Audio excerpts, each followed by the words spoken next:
everybody that we had to communicate with so far has been pretty cooperative. We didn't have any issues with anybody sending us away or being rude to us or anything like that. So it's been a pretty easygoing experience so far. So how do you determine which households that you're going to? Well, even though that we're on a lockdown, I would say that there's still some houses that are pretty shut up, so it doesn't seem as though anybody's home. We just stand up outside and say good morning or good afternoon or whatever. And if somebody responds, we then ask them if they would be willing to participate in the survey. If they're not, then we say thank you and we go ahead. I know you mentioned that you haven't had any major difficulties so far, but tell me some areas that you've already been through this morning. Our base is Lightning River at the moment. We stopped there, and that's where the buses park. But we went down into Silver Hill so far for the morning, and then we came up for lunch. How big is your team?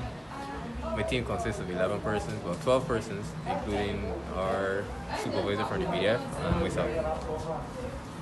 And did you see that anybody had any apprehensions going into the exercise? So were you fearful that you might have been greeted with hostility or people that might not want to cooperate? Well, based on my previous experience working a similar job to this, I knew that it's something to expect at times. Sometimes I feel as though we fear as though it may happen a lot more often than it actually does happen. But like I said, since we started today, I haven't really had to deal with that. So it's not really a major concern of mine right now. I might expect it, but I'm not hoping for it. And then when you get to the households, what are some of the questions, if you can say, that you're asking these people? Some questions that we answer would be stuff like how the household is set up in terms of how much rooms and stuff, if there's adequate space for quarantining within the house, if it was ever to come to that.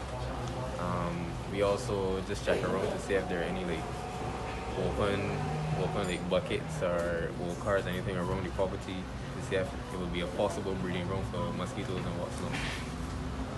And from here, where else are you going for the rest of the year? Well, we're looking to complete the rest of this district, which is CA2. If you can see right here, this is the Brickell. This is the entire district right now, the CA2. So we're looking to see if we could cover at least most, if not all of this district before the day is over.